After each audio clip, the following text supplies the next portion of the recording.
Une équipe, 650 personnes. Leur objectif, produire tous les jours des médicaments pour l'Algérie et 7 autres pays africains. Leur nom, le laboratoire pharmaceutique Mérinal. Plus d'informations sur www.mérinal.com. Pour Mérinal, votre confiance n'a pas de prix.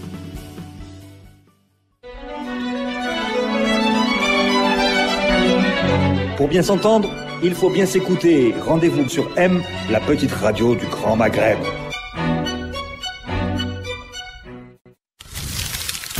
Radio M, le café presse politique.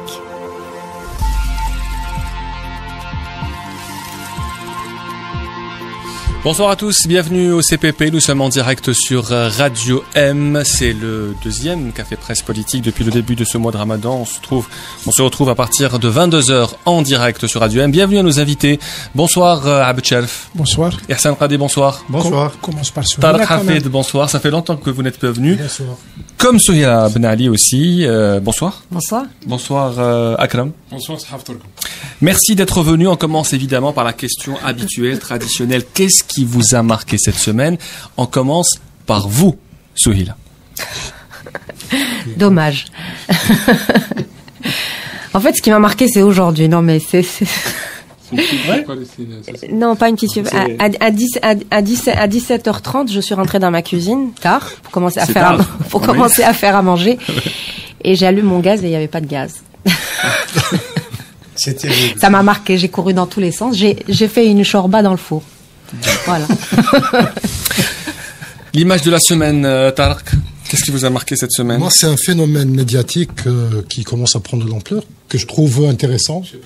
Non, oui, voilà, j'ai pas ce voilà, mauvaise langue. C'est Algérie Part. Et voilà, donc c'est un flux continu de scoop et voilà. Bon. Akram disait, c'est le chef Hasni d'information. Algérie Part qui a sorti la liste des entreprises appartenant à la famille Ouyahia. C'était très intéressant. Il paraît que la source, c'est le CNRC, c'est le registre commerce. Oui. Il aurait peut-être fallu les inviter. Qu'est-ce qui vous a marqué cette semaine, Ihsan? Quelque chose qui remonte à très loin, qui est extrêmement douloureux, c'est l'image de mon père blêmir. Je vois mon défunt père blêmir en écoutant la radio et assez content. C'était la guerre de 6 jours. Et il écoutait, il comprenait que l'armée égyptienne et l'armée syrienne étaient en train de s'écrouler, que les Arabes avaient perdu la Cisjordanie. C'était un événement d'une très grande douleur qui m'a fait entrer, j'avais 8 ans, je m'a fait entrer dans la compréhension de la politique. Et c'est un événement qui continue de travailler en profondeur les opinions arabes, mais qui n'est pas sondé, il n'est pas pesé. Et il y a une partie de ce qui se passe aujourd'hui, tous les jours, en Occident, y compris les bombes qui explosent, qui, de mon point de vue, est liée à cet événement. Et ça fait très exactement 50 ans. Akram, qu'est-ce qui vous a marqué cette semaine? Le faux compte Twitter du ministre de l'énergie et le désert numérique dans lequel se trouvent les dirigeants algériens. Ce n'est pas parce qu'on n'utilise pas Twitter qu'on n'a pas de tradition sur les réseaux sociaux qu'il ne faut pas avoir son compte officiel. Ça sert à se protéger. Abd Shelf, qu'est-ce qui vous a marqué cette semaine? C'est avec ce qui s'est passé dans le Golfe, c'est la disparition de la Palestine de l'actualité politique. On ne sait pas, Gaza est sous embargo depuis on ne sait plus combien de temps et ça n'existe plus. Merci à tous. Alors moi aussi j'ai une image de la semaine. Cette image de la semaine, c'est le départ de Hassan Bachir-Sherif, le directeur de la Tribune. C'était mon premier patron, celui avec qui j'ai découvert ce métier de journaliste. Un homme atypique, différent des autres, même qui devait faire des choix éditoriaux parfois qui n'étaient pas consensuels. BCH, il va nous manquer. Voilà. Alors, on commence par l'actualité politique de la semaine. Vous l'avez tous vu, constaté.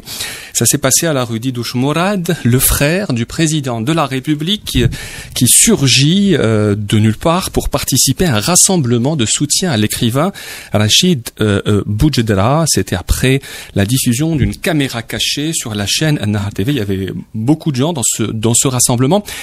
Quel sens, quelle signification peut-on donner, selon vous, à la présence du frère du président de la République dans ce rassemblement? On commence par vous, Ihsan. Moi, j'y étais pas, c'est Akram qui y était. Ce serait peut-être Akram qui pourrait le... Bon, je vais situer les choses, je vais remettre les choses en place.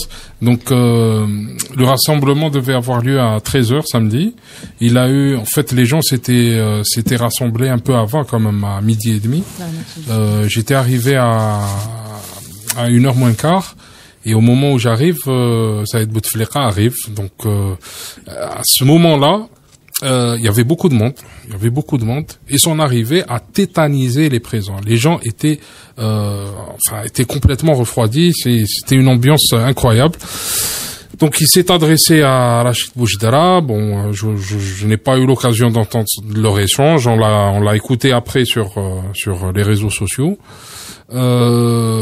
Et juste après, donc, il se retourne, il commence à saluer des gens. Il y avait des gens qui avaient demandé à faire des selfies avec lui, qui parlaient avec lui normalement et tout.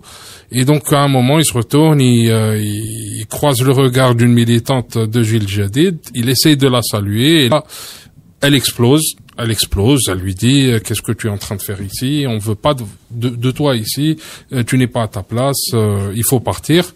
Et donc cette action-là de cette militante a un peu galvanisé les gens qui étaient sur place et ça a déclenché un petit mouvement de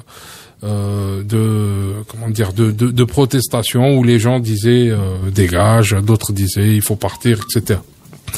Tout ça pour dire que Saïd Bouteflika était sur le départ. Hein. Il n'a pas été chassé, il n'a pas été empêché.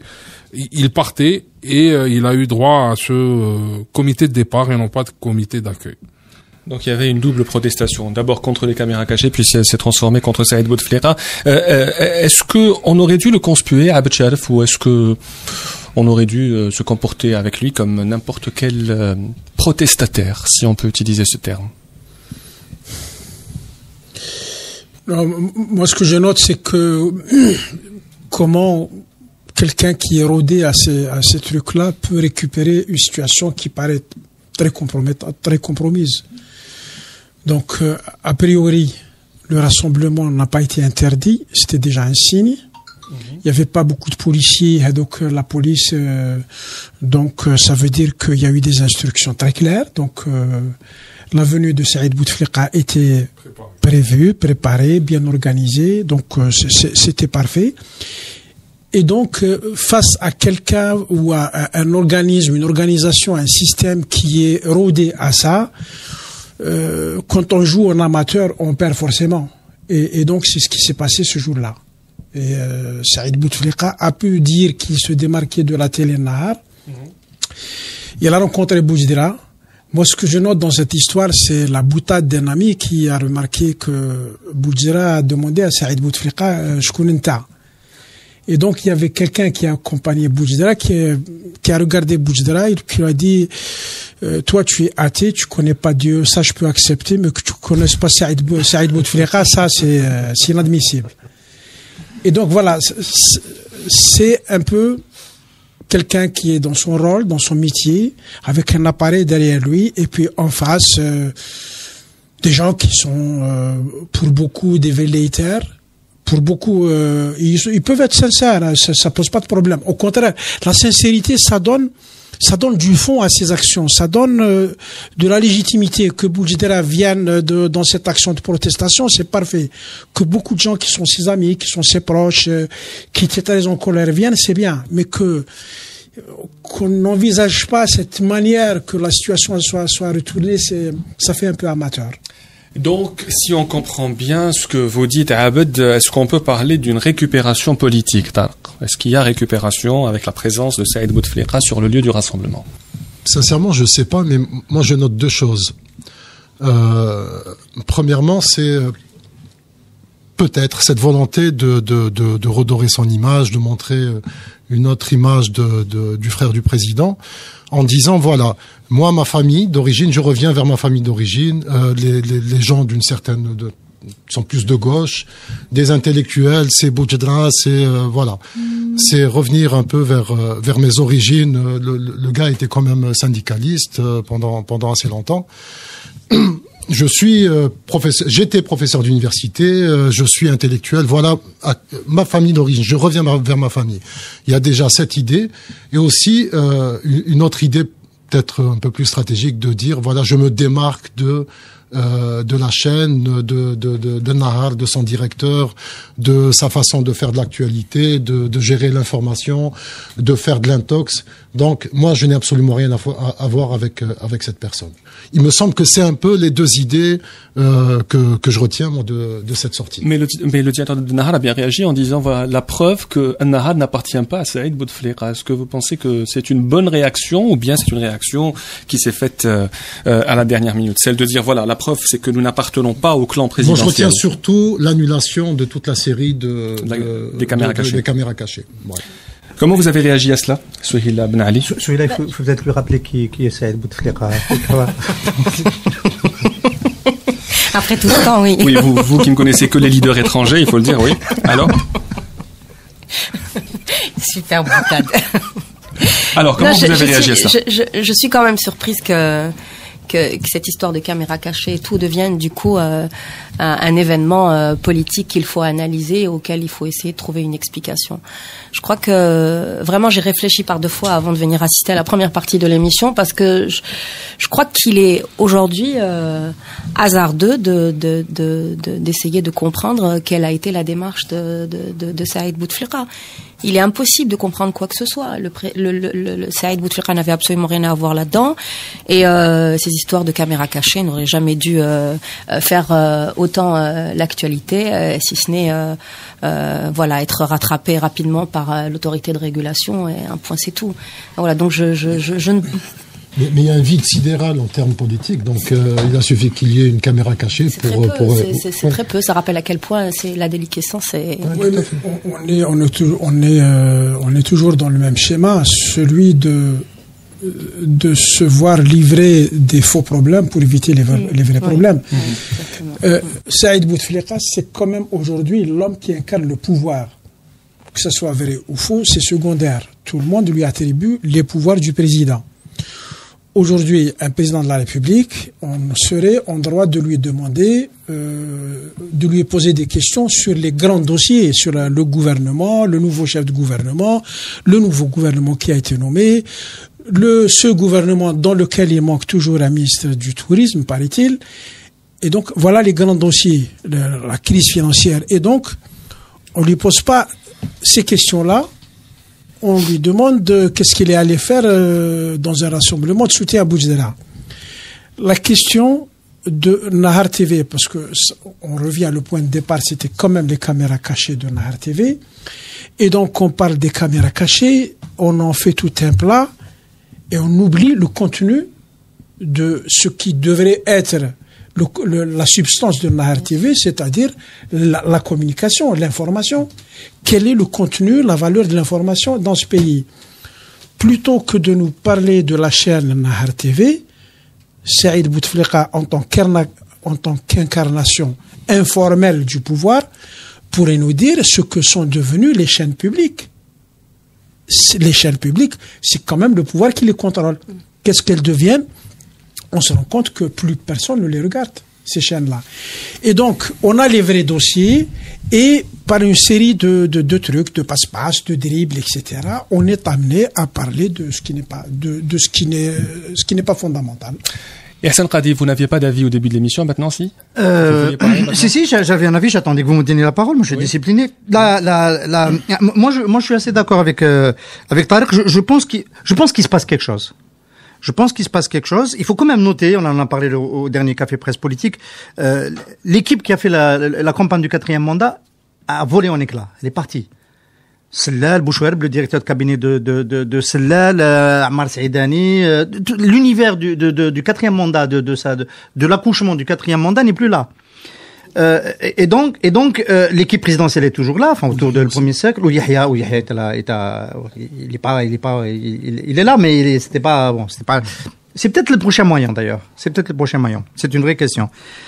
Moi, je pense qu'effectivement, il veut redorer son blason, en essayant de revenir vers sa famille, mais élargir sa base sociale, essayer de trouver des relais politiques qui aujourd'hui sont incertains. Voilà. Donc aller vers ce milieu-là, Ça peut vouloir dire, voilà, nous on n'est pas comme vous nous on va s'éloigner du milieu des affaires, on va s'éloigner des corrompus, on va s'éloigner, et l'action du gouvernement va le prouver d'ailleurs.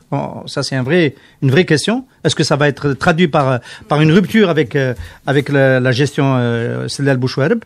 Et puis au niveau de l'image, au niveau symbolique, on va être un peu plus proche de la société civile. Ça a du sens, à mon avis, ça a du sens parce que politiquement il y a le vide autour des Bouteflika. Et cela nous amène à cette question principale. Est-ce que Saïd Bouteflika est en campagne électorale? Et si oui, quelle campagne électorale? Est-ce qu'on peut songer à la prochaine qui aura lieu en 2019?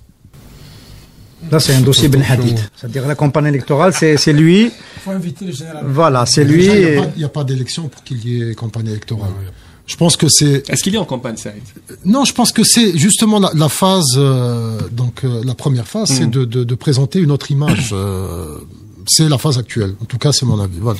En campagne, je ne crois pas. Moi, je pense qu'il est allé à ce rassemblement pour crever un abcès. Il y avait un point de fixation qui était en train il y a quelque chose qui était en train de monter.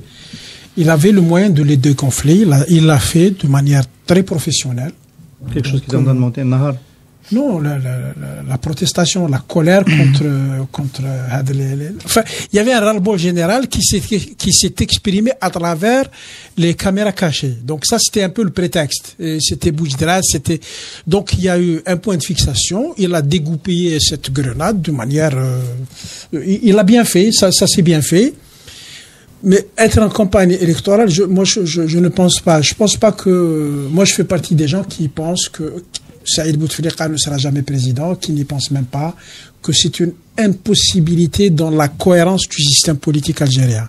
C'est un système qui fonctionne autrement, selon d'autres méthodes, et qui va déboucher ailleurs. Ça ne veut pas dire que ça sera meilleur ou pire. Enfin, non, c'est autre chose, c'est tout.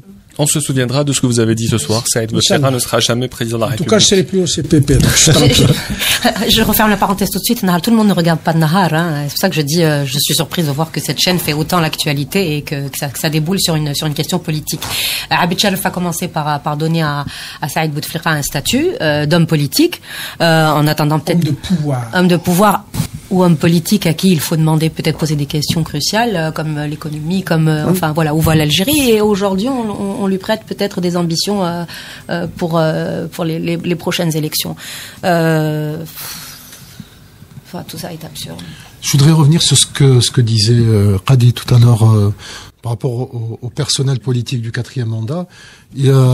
C'est vrai, il y a toute la partie donc au sein du gouvernement, toutes ces personnes, mais il y a aussi les relais au sein des partis politiques, en fait surtout du FLN et surtout à l'Assemblée.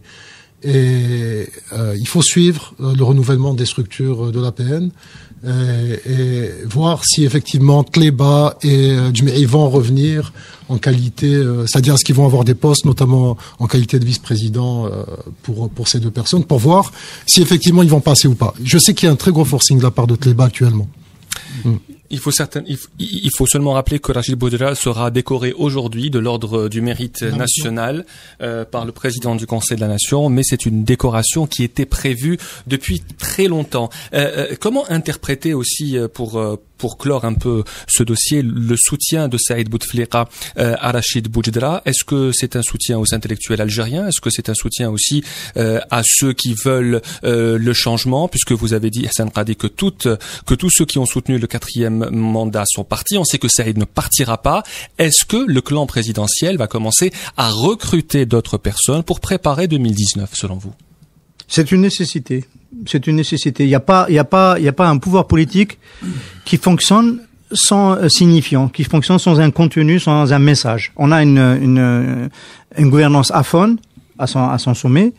Il faut trouver d'autres relais. Celle-là le faisait à sa façon, mais il le faisait plutôt mal. C'est devenu même risqué. On se souvient des dernières sorties. Darni, tu es bien placé pour t'en souvenir. La sortie sur les femmes à Steve. Voilà. Donc on en était au niveau zéro du discours politique.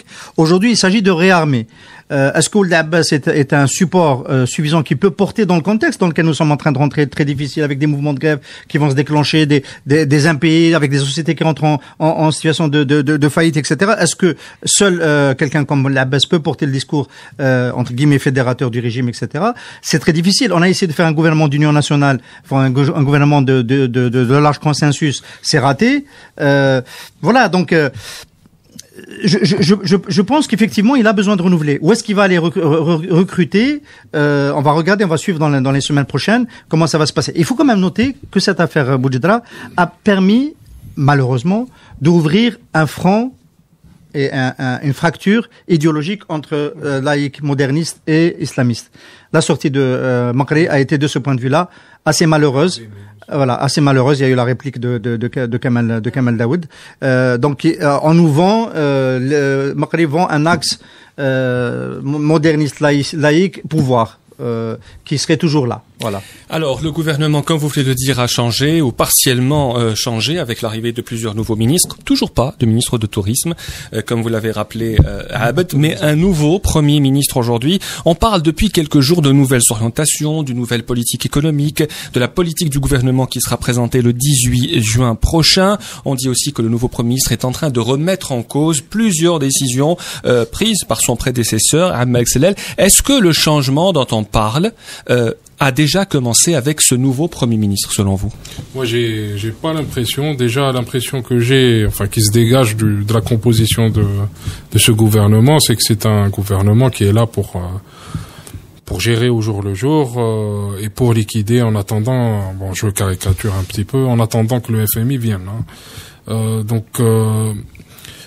Moi, ce que je déplore, c'est que on est en train de dire, la presse est en train de dire que le Premier ministre actuel est en train de remettre en cause certaines actions du gouvernement précédent, de son chef du gouvernement, mais on n'a pas vu de bilan, on n'a même pas vu de programme. On n'a pas vu le fameux programme de sortie de crise du Premier ministre. Il y a bien eu une task force, il y a bien eu des gens qui ont été... Il l'a vu? Oui. On va faire un rassemblement. Il y croit? Demander où est la task force. La task force. Ouais. Donc, on voit là qu'on vient de perdre 8 ans. Oui, je pense que c'est le conflit qui se posait déjà pendant qu'il était au gouvernement, pendant que Sellel était au gouvernement, pendant que Bouchouareb était au gouvernement avec l'actuel Premier ministre, et aujourd'hui il a les coups des franches pour pouvoir aller un petit peu plus loin. J'ai lu qu'il avait l'intention de remettre en question tous les grands accords qu'il avait paraphés, notamment en ce qui concerne les investisseurs privés, le partenariat public-privé, qu'il allait revoir ça, l'histoire du foncier, le nombre d'hectares qui avait été donné aux investisseurs. Enfin, on a l'impression je crains qu'on aille vers une chasse aux sorcières et qu'elle concerne l'entreprise privée sans distinction. Voilà. Alors, en parlant de chasse aux sorcières et le départ de Abdeslam Bouchouareb du ministère de l'Industrie et des Mines, l'une des premières déclarations de son successeur, à savoir Abdel Mahjoub, c'est « Je vais discuter avec tous les patrons ». Est-ce que ce n'est pas une manière aussi pour ce ministre, comme pour le Premier ministre, de remettre en cause les décisions prises par son prédécesseur? Est-ce qu'une nouvelle page est ouverte aujourd'hui, notamment entre le gouvernement algérien, représenté par le ministère de l'Industrie, et les patrons, notamment Issaad Rabrab? C'est un peu ce que nous disait quelqu'un au CPP quand M. Sellel a été nommé Premier ministre. Il disait qu'il allait arranger les choses. Oui, mais là, on est dans la même configuration. On est toujours dans le 4e mandat, il ne faut pas l'oublier. Donc, dans l'impunité et l'irresponsabilité la plus complète. Et on est avec un gouvernement dont la marge de manœuvre financière est beaucoup plus limitée, avec une administration dont l'efficacité s'est considérablement dégradée ces dernières années. Alors qu'est-ce qu'il va faire? Qu'est-ce qu'il va faire dans 18 mois, dans 6 mois, dans 1 an, dans 18 mois? On va assister à la fin de M. Tebboune et puis on va essayer de faire le bilan et on va trouver exactement la même chose, même si entre-temps,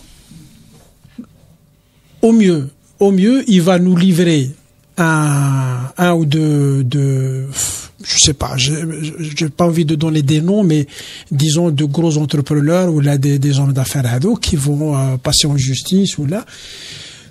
Mais fondamentalement, sur le fonctionnement général de la machine, il n'y a absolument rien à attendre parce que le pays est tétanisé par une nécessité d'immobilisme jusqu'à la fin du 4e mandat. Personne ne peut bouger parce que celui qui va bouger va être soupçonné de vouloir prendre le pouvoir.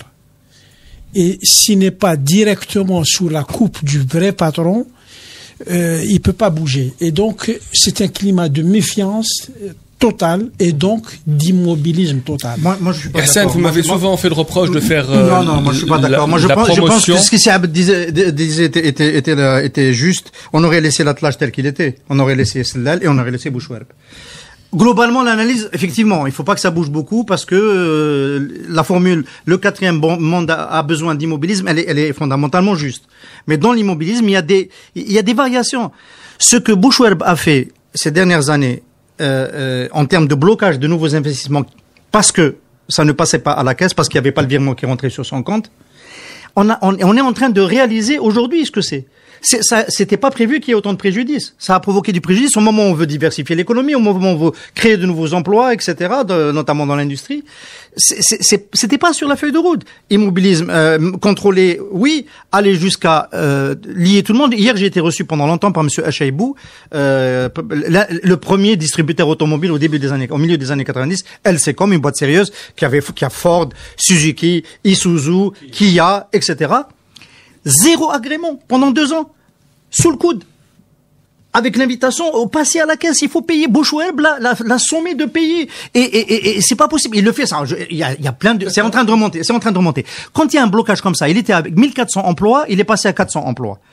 C'est vrai dans l'industrie de l'agroalimentaire, c'est vrai dans l'industrie je parle, c'est vital, c'est vrai. Bon, il a provoqué. Bon, tu disais qu'il y aurait peut-être quelques hommes d'affaires qui iraient en prison. Non, c'est Bouchouerb en priorité qui doit aller en prison. C'est Bouchouerb qui doit être poursuivi. Déjà, c'est une obligation aujourd'hui. Quand on voit les dégâts qu'il a provoqués sur l'investissement dans le secteur de l'industrie, c'est quelque chose qui doit. Donc, ça va bouger. C'est-à-dire, le fait que le nouveau ministre dise, je parle avec tout le monde, et donc il reçoit tout le monde, et qu'il remette, il rétablit une sorte, ça va pas dire il va créer une dynamique, la dynamique dont on a besoin, elle est beaucoup plus complexe, mais il va rétablir, dans la médiocrité de la gouvernance, il va rétablir quelque chose de plus acceptable, y compris pour Saïd Bouteflika.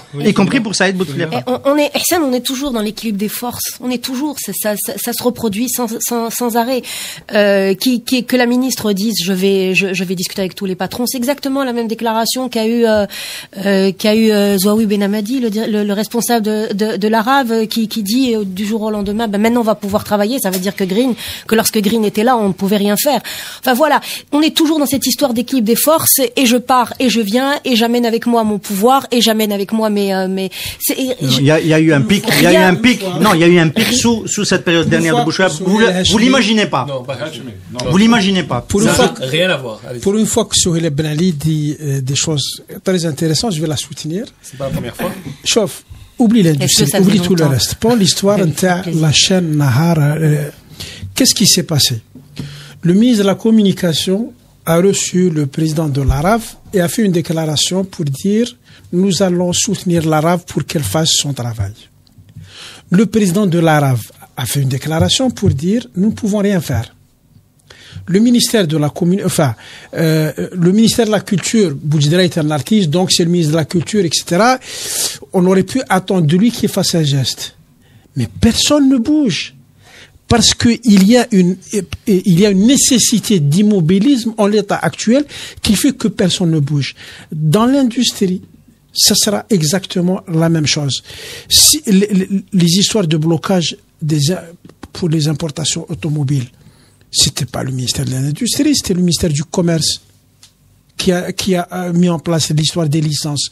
Et ces licences sont devenues un véritable casse-tête. Elles sont ingérables. De toute façon, elles sont ingérables. Elles vont être gérées par les passe-droits, etc. Surtout un business. Oui. Et donc, dans l'industrie, dans le commerce, dans tous les domaines, ça va fonctionner de la même manière. Faire une fixation sur Bouchouerb Je veux bien. Il y a un problème factuel. Je termine. On va dire factuel. Continuez. Alors, voilà, est-ce que Cheikh Khalil, c'est le même ministre de l'énergie que ses prédécesseurs? Je te pose une question. Est-ce que Cheikh Khalil, c'est Kima Mkhloufi, Kima Ben Abdel Salam, Kima Al-Khorin? Voilà, c'est quand l'échelle est trop, on est sorti d'un consensus. Tu permets? Sur le type d'argumentaire, les galons, les Kijasile, galons, ça va bouger. On fait une fixation sur Bouchouer part, et le problème va se régler. Il y a la guerre Abjaya. C'est toi qui as écrit un papier cette semaine pour dire c'est pas normal, les ouvriers sortent avec le patron. Qui c'est qui a provoqué cette guerre Abjaya? C'est quand même pas normal. Qui c'est qui l'a provoqué? C'est vital, les ouvriers sortent en même temps que le patron. Hassan, vous aviez un mot au sujet de Zouaï Ben Hamadi, le président de l'autorité de régulation de l'audiovisuel. Il m'a appelé une demi-heure avant qu'il y ait le rassemblement devant chez lui pour protester contre ce qui s'est dit sur ce plateau la semaine dernière. Et considérant que Adlan Meddi, qui aurait dû peut-être lui répondre aujourd'hui s'il était présent, lui avait porté atteinte en parlant de sa moralité. Et j'ai expliqué à Monsieur le Président de la RAV que en fait il n'était pas question de sa moralité mais de l'utilisation de son autorité morale parce qu'il n'avait pas réagi. Donc Adlan, dans son élan énervé, tout ça, il considérait qu'il avait pas d'autorité morale. Voilà, mais ça voulait pas dire qu'il était corrompu. C'est pas de sa moralité qu'il était question. Et je crois j'ai essayé de défendre ce point de vue-là. En tout cas, j'affirme ici que nous ne pensons pas, en tous les cas, pour ma part, que ce soit ça le problème avec Zouaï Ben Hamadi, et que si lui il a compris ça, moi je lui présente au nom du CPP nos excuses. On n'est pas là pour attaquer le président de la RAF pour sa moralité, mais on peut le critiquer évidemment pour son inaction. Et avant de terminer la première partie, apparemment la personne qui a agressé un policier à Paris était un de vos amis, Hassan Qadi. Farid Iken, et vous avez réagi. Vous m'accusez toujours de faire la promotion des papiers de Abd Sharif pour le lendemain, mais je vais parler notamment de ce papier sur Maghreb émergent sur lequel vous reconnaissez avoir eu des contacts avec lui, Farid Iken, et avoir discuté et avoir même envisagé de collaborer avec lui. C'est terrible, c'est une information. J'ai vu l'information hier soir en allant dormir, je me disais pourvu que je connaisse pas. Ce matin en me réveillant, on m'appelle pour me dire c'est Farid Iken. Il n'y avait pas encore le nom hier. Non, dans mon papier, je fais le portrait de ma rencontre avec lui. C'est assez terrifiant parce qu'on se dit que tout le monde peut un jour ou l'autre, d'une façon ou d'une autre, basculer. Et c'est le profil de quelqu'un qui a passé une dizaine d'années en Suède, en partant de la vallée de la Soumam. Donc, je l'ai appelé mutant mondialisé. Il part du terroir, il se retrouve dans la mondialisation. Et il revient après le printemps arabe et il veut lancer une expérience de presse électronique. Il fait un journal local Abjaya aujourd'hui, et il demande un partenariat d'échange de contenu avec Maghreb émergent. Donc c'est ce qui a occasionné notre rencontre. Donc j'ai dit oui, c'est le titre de mon papier, le jour où j'ai dit oui à Farid Iken, et on a échangé des contenus pendant quelques mois avant qu'il rentre dans des difficultés. Il n'a pas réussi à développer son activité d'éditeur électronique, et après on a perdu un peu sa trace. Il est revenu aux études, il était doctorant à Metz. C'est quelqu'un sur le plan de l'enthousiasme, de l'entrepreneuriat, de la vision, etc., de tout à fait intéressant. Et comment tu réagis par rapport à ce... Déjà, je suis heureux qu'il n'y ait pas eu de mort d'homme dans les deux cas, ni le policier, ni lui. Je pense que c'est une immense, c'est un immense malentendu. Il va faire de la prison, mais on se rendra compte que c'est quelqu'un qui s'est égaré dans la vie. Voilà. On se retrouve dans un tout petit moment pour la deuxième partie du CPP. Une équipe, 650 personnes. Leur objectif, produire tous les jours des médicaments pour l'Algérie et 7 autres pays africains. Leur nom, le laboratoire pharmaceutique Mérinal. Plus d'informations sur www.mérinal.com. Pour Mérinal, votre confiance n'a pas de prix.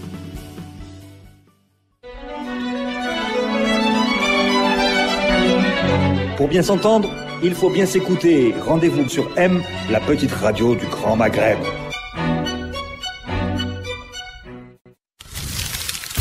Radio M, le café presse politique.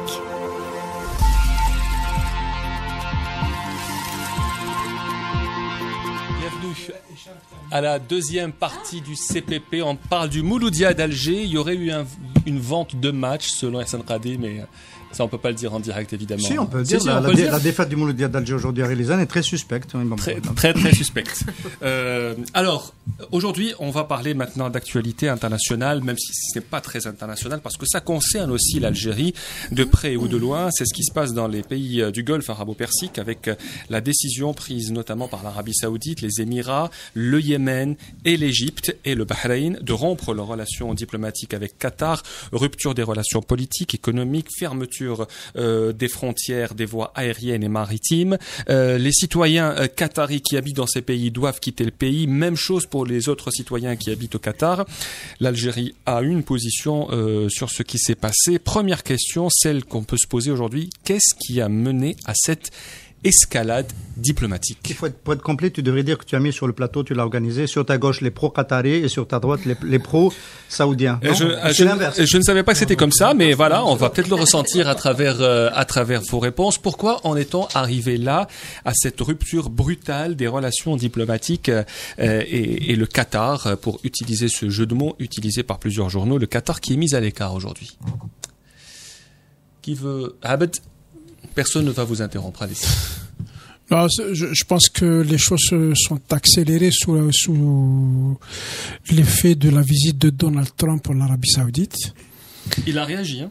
Et oui, il a réagi deux fois de manière contradictoire mais plus fondamentalement, ce qui se passe dessine une rupture avec ce qu'on peut appeler la doctrine Obama sur le Proche-Orient. Obama avait fixé un cap qui est une coopération avec l'Iran, qui serait un partenaire sur le long terme, et un réaménagement des relations avec les pays arabes. Obama avait une relation détestable avec l'Arabie Saoudite, avec Israël, et il avait amorcé une détente avec l'Iran. Ce que fait Trump, c'est exactement l'inverse. Et donc, on va revenir vers les années 90, les années 2000, les années Bush d'une certaine manière. Alors, j'aimerais simplement dire que le président américain a réagi dans un tweet. Il a dit « Quand j'étais dans les pays du Golfe, j'ai demandé à ce qu'on mette sur le banc des accusés l'idéologie terroriste et islamiste. Et les gens, ces pays l'ont fait avec Qatar. Donc, c'est une manière aussi de pointer ce pays du doigt. Akram Khalif, comment est-ce qu'on peut réagir à cette décision des pays du Golfe ? Bon, il y a cet aspect-là, celui de désigner l'agneau sacrificiel qui va prendre pour Daesh. Il était clair qu'à un moment, les États-Unis, Trump allait désigner un coupable pour Daesh et allait s'occuper de ce coupable. Il y a ça. Il y a aussi la rivalité entre le Qatar et l'Arabie Saoudite qu'il ne faut pas oublier.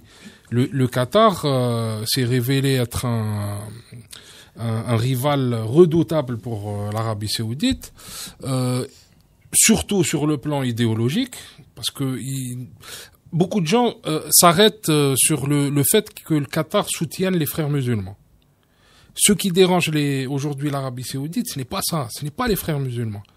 Ce qui dérange l'Arabie Saoudite, c'est que le Qatar bouscule le royaume saoudien sur le plan de l'idéologie wahhabite.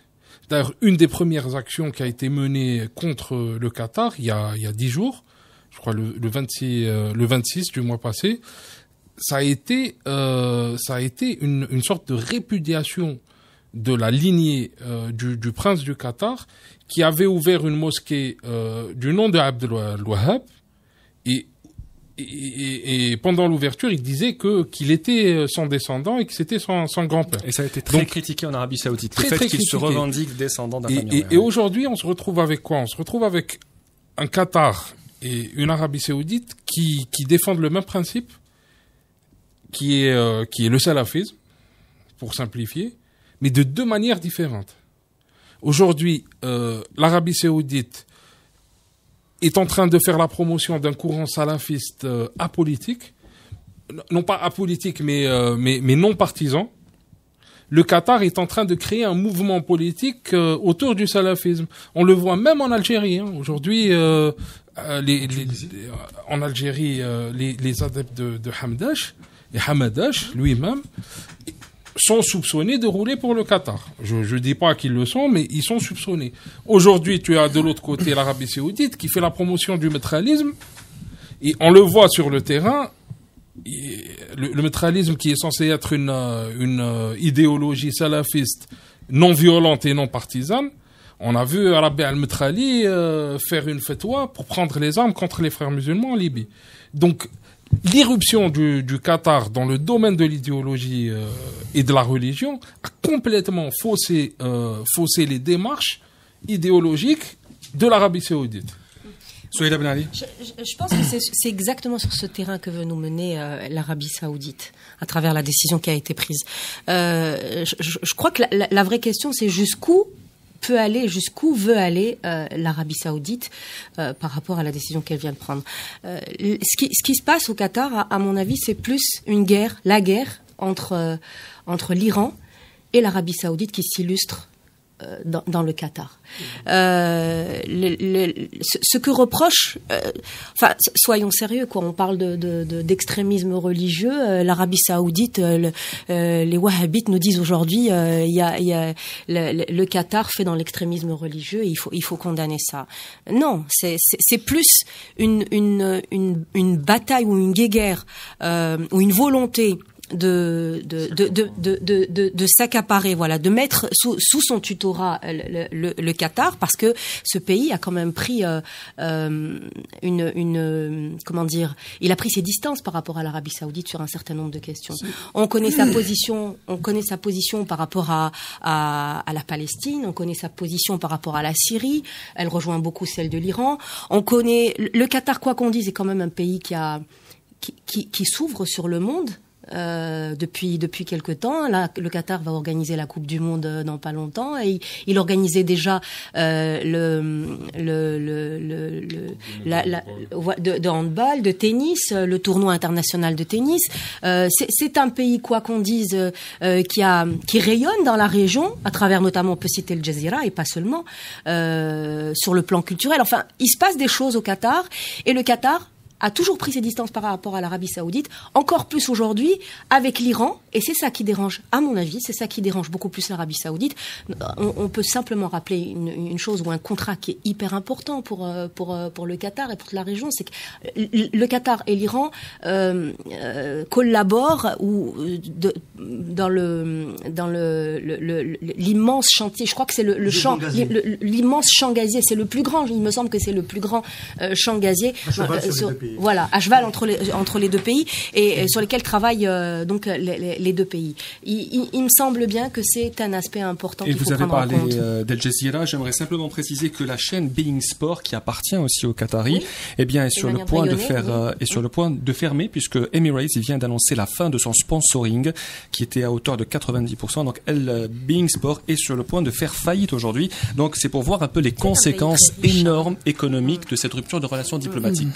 Je pense qu'il y a deux aspects. Il y a un aspect politique et un aspect un peu, j'allais dire, philosophique. L'aspect politique, c'est que le Qatar est un pays qui se sentait trop petit, qui avait des ambitions et qui voulait échapper à l'emprise saoudienne. Donc, et c'est le pays qui héberge la plus grande base américaine, qui était en Arabie Saoudite d'ailleurs, qui est avant. Et donc, ils se sont ouverts sur l'Iran, sur la Turquie, sur beaucoup de pays de la région, sur l'Occident aussi. Je crois qu'ils détiennent 17% de Volkswagen, quelque chose comme 5-6% chez Airbus, dans une grande compagnie. Le PSG. Donc, c'est un pays qui a essayé d'échapper à l'emprise saoudienne et donc de trouver des relais ailleurs. Et je trouve que c'est bien réussi. Maintenant, sur le plan philosophique, c'est un peu plus compliqué. Enfin, philosophique, entre guillemets. Dans cette démarche, les Qataris se sont trouvés obligés de s'ouvrir sur le monde. Donc, au départ, ils étaient plus ou moins salafistes comme les Saoudiens. Et puis, ils se sont trouvés obligés d'avoir affaire à des Français, à des Allemands, à des Espagnols, des Italiens, des Russes. Et donc, ils ont évolué, y compris dans leur propre pensée politique et dans leur rapport à la religion. Faut pas oublier que dans ces pays du Golfe aussi, les élites, ce sont des gens formés dans les meilleures universités occidentales. Donc, ils ont 10, 15 000 personnes de très haut niveau. Oui. Et à côté de ça, ils en sont arrivés à découvrir l'Organisation des Frères musulmans. Et dans l'absolu, alors là, il faudra en discuter de manière plus longue. Les Frères musulmans, c'est quand même un progrès par rapport au salafisme. Parce que le salafisme, tel qu'il est pratiqué en Arabie Saoudite, c'est la négation totale du politique. Toute activité politique est proscrite.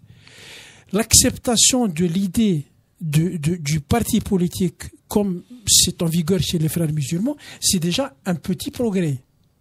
Donc, tu me diras que le progrès par rapport à zéro, c'est pas grand-chose. Mais c'est toujours ça. Et donc, ils ont découvert le monde et ils ont découvert Al Jazeera aussi. C'est immense. C'est le seul pays au monde dont la chaîne de télé est plus célèbre que le pays. Oui. Qatar, jusqu'à récemment, on ne savait pas ce que c'est. Mais on connaissait Al Jazeera.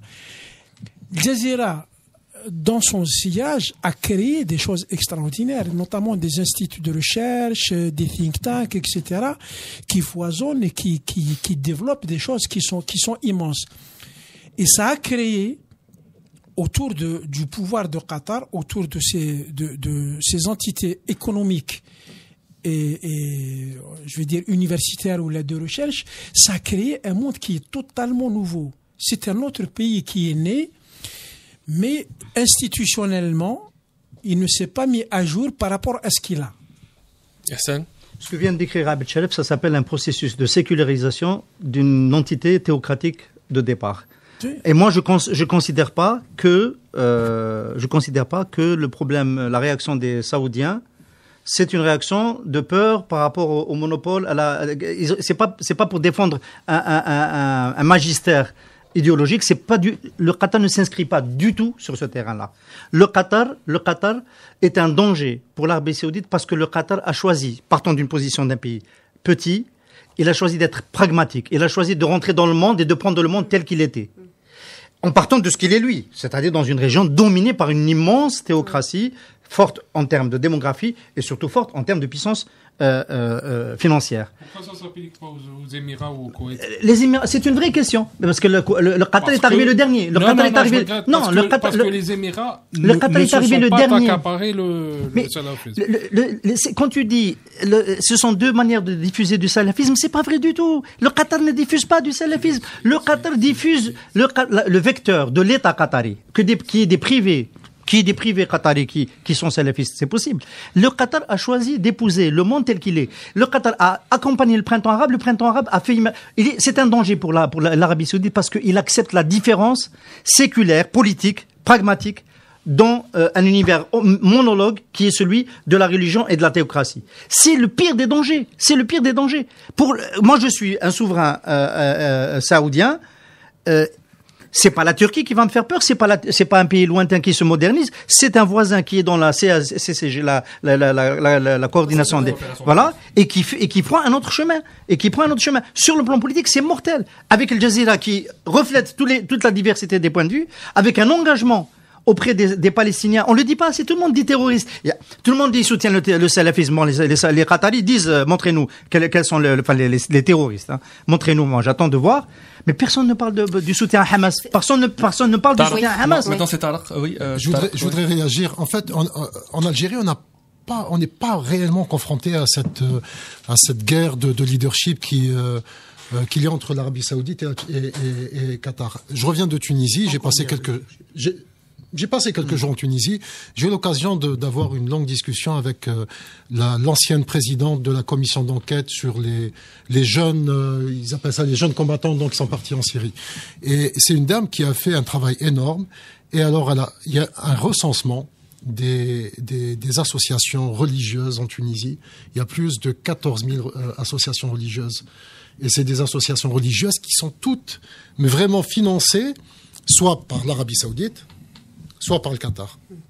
c'est des fonds énormes qui sont envoyés à ces associations pour faire du recrutement, pour faire organiser différentes actions, c'est-à-dire différentes actions, ça va de la crèche jusqu'à l'envoi, la création de réseaux vers la Libye, puis ensuite vers la Syrie. Donc réellement, là, on sent cette guerre qui existe entre ces deux pays. Voilà. Abed, il y a Abed qui voulait parler. Vas-y. Non, vas-y, parce que je voulais rebondir sur autre chose. Non, moi, je voulais dire juste un mot qui n'a rien à voir. Donc, sur la chaîne Al Jazeera, le regard que les Algériens ont sur la chaîne Al Jazeera, nous avons, quand je dis nous, je ne sais pas si le mot est bon, nous avons un regard propagandiste sur les médias.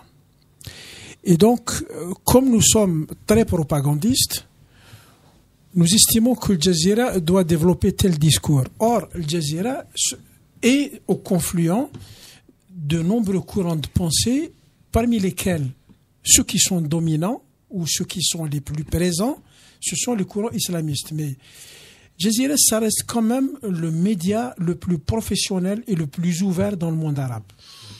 J'ai envie de dire, depuis la télé de l'ère Hamrouche, on n'a pas vu des médias de cette qualité-là. Mais quand nous la regardons, moi, je suis frappé quand je lis les commentaires, les articles de presse sur Al Jazeera. On dit qu'elle fait la promotion du terrorisme, de l'islamisme, etc. Et on ne retient que cet aspect. C'est vrai que moi, j'ai vu le Qaradawi demander à des Libyens de tuer Kadhafi. C'était immonde, c'était un fait ce qu'il a dit. Et c'est vrai que ça existait dans le Jazeera, mais en même temps, toutes les voix possibles et disponibles dans la société arabe se sont exprimées dans cette chaîne. Donc, elle les a répercutées peut-être de manière un peu inégale ou de manière désordonnée, mais c'est la réalité de la société arabe. Non, ce qui est aussi intéressant là, je rebondis sur Al Jazeera parce que c'est aussi une guerre commerciale, hein. Parce qu'on est en train d'assister à l'émergence de Sky News et qui est en train d'être imposé comme média dominant. On voit aussi la tentative, c'est même plus une tentative, maintenant c'est un fait avéré, de destruction de Qatar Airways, qui est aussi, comme Al Jazeera, l'emblème du Qatar. Le fait que des pays comme les Maldives et l'île Maurice et Djibouti aient rompu leurs relations diplomatiques avec le Qatar, n'ont rien à voir avec la politique. Ces trois pays-là ont besoin de l'espace aérien, le Qatar a besoin de leur espace aérien, ou bien ce sont des terminaisons très très rentables pour eux. Donc, il s'agit aussi d'une guerre économique, mais d'une très très grande férocité. Soyez là. Oui, je voulais relever deux aspects. Le premier, c'est par rapport aux dissensions qui sont maintenant que l'on relève au grand jour. Tu vois, par rapport à la question palestinienne. J'ai écouté le responsable saoudien dire non, mais il est anormal que le Qatar, soutienne Hamas, qui sape l'autorité palestinienne. On savait la position des uns et des autres sur la question palestinienne, mais aujourd'hui, vraiment, il y a une fracture entre ces pays arabes sur la question palestinienne. Et ça, c'est assez intéressant de voir un petit peu comment les choses vont évoluer. Ça, c'est le premier aspect. Le deuxième, c'est que, en termes géostratégiques, il est aussi très intéressant de voir comment les pays du monde vont réagir par rapport à ce qui vient de se passer. On va voir des positionnements chez les uns et chez les autres. Et je crois que cette fracture, là encore, est en train de se faire. Je crois que ce qui se passe aujourd'hui par rapport à la question du Qatar va remodeler un petit peu la géostratégie dans la région. On a vu la position de la Turquie qui dit qu'elle va continuer, qu'elle va négocier, qu'elle va continuer à travailler, à développer son économie et son investissement avec les Qataris. On voit bien la position de la Russie et c'est pas fini. Maintenant, on peut enchaîner enchaîner sur la position algérienne. On peut pas enchaîner parce que c'est l'animateur qui enchaîne. On peut pas enchaîner parce qu'on n'a plus de temps, Sohila. Non, si, il faut dire un mot. Je termine et je vous donne la parole. Je termine juste là-dessus. Moi, j'étais vraiment surprise de voir le communiqué du ministère des Affaires étrangères qui est resté comme d'habitude très équilibré, impersonnel, équilibriste. Il a dit moi je relève juste une chose, c'est que quand l'Arabie Saoudite a décidé de couper ses relations avec le Qatar et d'aller jusqu'à l'embargo, l'argument qui a été mis en avant, c'est le versement d'argent et de rançon aux terroristes. Alors je voulais simplement vous rappeler que l'Algérie a été comme un précurseur et que c'est grâce à l'Algérie que le texte a été voté à l'ONU, celui qui sanctionne le versement de rançon. Et pas un mot de Msahel. On comprend après le nombre de contrats qu'il y a à négocier ou qui ont été négociés avec le Qatar. Je me demande simplement si les intérêts économiques ne vont pas prévaloir. Et moi qui comptais conclure, mais Sohila, on a décidé autrement. Alors, la position algérienne, un mot sur la position algérienne. Elle ne pouvait pas être différente. Elle pouvait peut-être exprimer un peu de sympathie pour le Qatar, un peu plus. Vous pensez? Oui, c'était dans la tonalité, pas juste dans la tonalité, pour dire qu'on regrette que. Mais c'est une occasion il faut en tirer profit de cette crise. On parle déjà d'une médiation koweïtienne et d'une médiation marocaine. À aucun moment on a parlé d'une médiation algérienne. À aucun moment on a parlé d'une médiation algérienne. Il dit qu'il faut tirer profit de cette situation-là. Moi, je pense effectivement qu'il faut tirer profit en étant un peu plus audacieux. Oui, bien sûr. C'est quoi être audacieux? Mais une médiation, on propose pas sa médiation. Une médiation, elle est Mohamed Yazid Allah qui m'a appelé ça. On se propose pas comme médiateur. Il faut faire en sorte qu'on les sollicite pour devenir médiateur incontournable. C'est à ce moment-là qu'on devient important. C'est pas en proposant sa médiation n'importe comment. L'Algérie, à mon avis, elle a un patrimoine, un actif en termes de position diplomatique qui peut lui permettre de jouer ce rôle. On le rappelle, Irak, Iran, les Saoudiens derrière Saddam, contre l'Iran, l'Algérie est restée impartiale et a joué un rôle. Sur le Yémen, l'Algérie ne s'est pas embedded, elle n'a pas été embarquée derrière les Saoudiens. Donc, elle a déjà une notoriété de ce point de vue-là qui peut lui permettre de jouer un rôle incontestablement. Et ce rôle-là, à mon avis, aujourd'hui, sur le plan économique, ça devrait consolider quand même le Qatar qui est victime de ce qui en arrive. C'est asymétrique. On peut dire que c'est le premier grand dossier du nouveau ministre des Affaires étrangères, Abdelkader Msahel. Pour terminer, en faisant plaisir à Akram, l'Algérie n'est plus en position d'être embedded, d'être embarquée. Elle est dans une situation où maintenant c'est à elle d'embarquer des gens dans des aventures nouvelles. En tous les cas, je retiens ce que vous avez dit, Hassan. Donc pour vous, le Qatar est victime. Vous êtes d'accord? Oui. Akram, de ces mesures, de ces dernières mesures. Est-ce que vous êtes d'accord? De ces dernières mesures, oui. Enfin, pour moi, c'est de cette manière, du jour au lendemain, avec une telle brutalité, mon objectif, de manière aussi radicale, c'est clair. Oui, mais sans faire dans les sentiments, juste un chiffre, sans faire dans les sentiments, $1 milliard, selon le Financial Times, c'est le montant qui a été versé pour les terroristes sur place. Donc l'émission finit bien puisqu'on a mis d'accord à Abed Hassan. Vous êtes d'accord? Le Qatar est victime. Oui, souvent, bien sûr. Voilà. Donc ça se termine bien. On se retrouve mercredi prochain à partir de 22h. Excellente soirée à tous. Merci.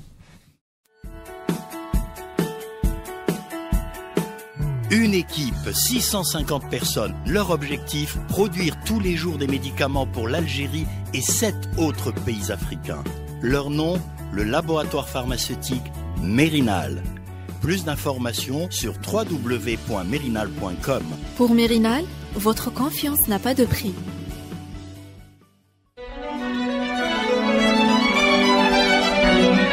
Pour bien s'entendre, il faut bien s'écouter. Rendez-vous sur M, la petite radio du Grand Maghreb.